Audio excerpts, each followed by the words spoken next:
haircut is most reliant on your eye. This isn't something they really can teach you in school, and I can only help you by trying to explain to you what I see when I do haircut. So you've gone through the shape, you've gone through the fade, and you've done the hairline. The reason why the detail part of this happens after the hairline is you want to have your haircut pretty much finished to look back and see, oh, well, I have some problems with it. So a lot of problems if you guys are in a situation, if you guys are in college, high school, or already in a shop and older, but a lot of the times when you start off with your haircut, you can finish your haircut, then the next day you can see something and be like, whoa, like it's a little, I missed a spot there. Like, oh wow, like there's a problem where I didn't think it was before. And the best way I can say that you can really improve your haircuts too is to look beyond what seems obvious at first. Try and find ways to find imperfections in replicable ways. And what am I saying? So when you're cutting hair, 9 times out of 10, you're like 7 inches away from that head. You know what I'm saying? Just boom, like you're cutting hair, the fade's there and you're completely into the fade and you do not know anything but that perspective. A perspective shift is something you need to consistently do within your haircut so you can now see exactly how it looks from a different angle so you can change that. Now when I cut hair, I'm doing a fade, but then while I'm doing the fade, if I'm not,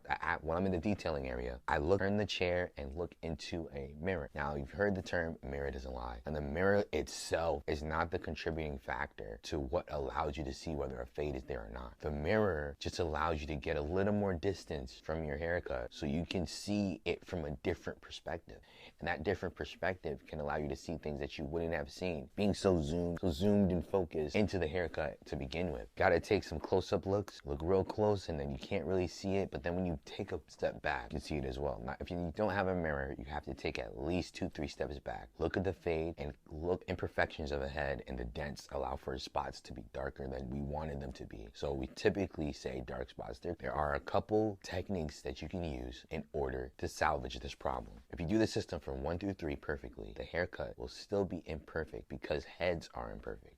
Now, if I had a completely flat surface, no curves, no dents, complete and amazing equal density throughout the entire head, then I would never ever have to do detail work. Detail work, our barbers and hairstylists answer in response to the head's imperfections, trying to do our best to create gradients to an imperfect surface, trying to make the illusion that it is perfect. One way to find out your place, to find where you want to go, find what's happening in a haircut, where you see the dark spot, right? You take out the number that you know that it's right above that dark spot, and then you go at it, you hit at it, and then you keep closing it until you get to the point where you see that dark spot going away. Dark spots tend to show themselves in tiny increments, small spots of the head, right? So you can't create a painting with a broomstick. You can't use a broomstick to do the job of what a paintbrush should be doing. You need to take the corner of the blade and go about the head just like that. Little bits of the blade on the head, the same way there are little bits of the detail work on the head. So different techniques that I use to take out dark spots. Go corner of the blade, feathering, or I can use scissor over comb or clipper over comb, but most of the time detail work is just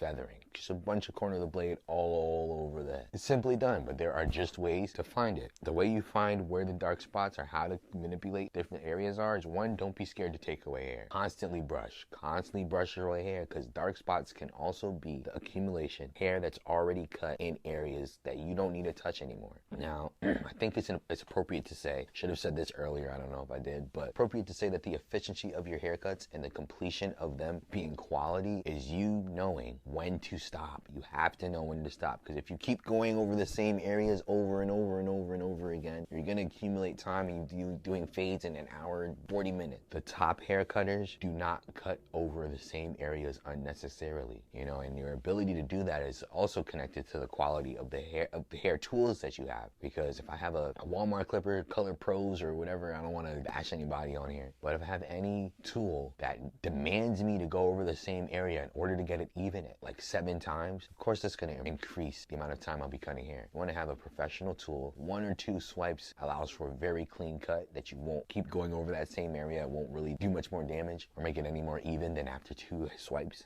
Then you know exactly what you need to do. So yeah, so with the fade, I'll just show you guys the beginner way to do things, and then I'll show you the professional, the more advanced way that you can do it. And that's detail work.